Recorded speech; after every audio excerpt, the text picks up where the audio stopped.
आपकी चाय हुई महंगी क्योंकि चीनी के दाम बढ़ गए हैं।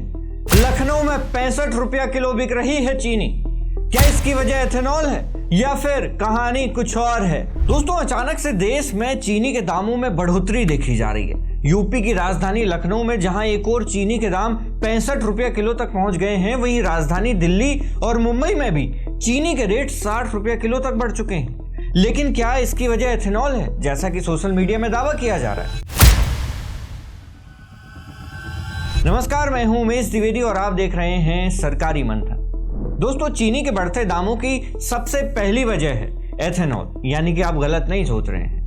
दोस्तों, ये तो हम सब जानते हैं कि एथेनॉल को बनाने के लिए गन्ने के रस का यूज किया जाता है और ये एथेनॉल भी वही कंपनियां बना रही हैं जो कंपनियां चीनी बनाती हैं। इसीलिए जिस गन्ने से पिछले साल तक चीनी बनाई जा रही थी, उस गन्ने से इस बार एथेनॉल बनाया गया, क्योंकि सरकार पेट्रोल में मिलाए जाने वाले एथेनॉल के प्रतिशत को 20% करने वाली थी, जिसकी वजह से चीनी की कमी पड़ गई।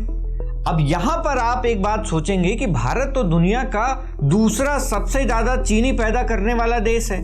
उल्टा भारत तो दुनिया के बाकी देशों को चीनी एक्सपोर्ट करता है, तो भारत में चीनी की कमी कैसे पड़ गई? हम चाहे एथेनॉल बनाएं या गुड़ बनाएं या चाहे जो बनाएं, चीनी कैसे कम पड़ सकती है? तो दोस्तों, गणित कुछ ऐसा है कि मान लीजिए भारत एक बहुत बड़ा खेत है। मैं सिर्फ यहां पर एक उदाहरण दे रहा हूं कि भारत एक बहुत बड़ा खेत है जहां पूरे साल में कुल 100 किलो चीनी बनती है।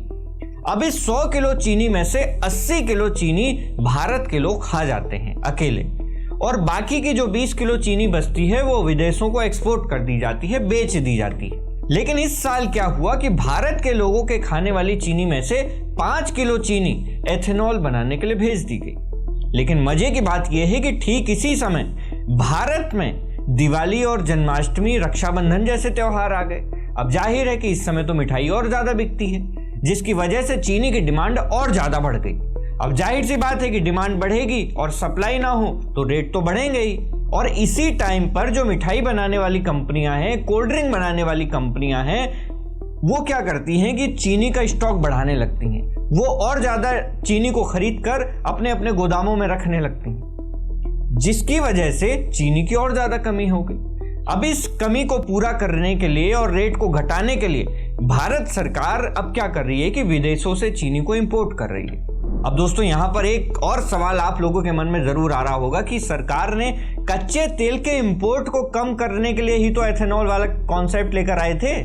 लेकिन अगर उस कच्चे तेल के बजाय अब चीनी इंपोर्ट करनी पड़ रही है तो फिर देश का फायदा क्या हुआ? पहले हम कच्चा तेल इंपोर्ट कर रहे थे, अब हम चीनी को इंपोर्ट कर रहे हैं। यहां पर दोस्तों आपको एक बार फिर से गणित समझनी पड़ेगी।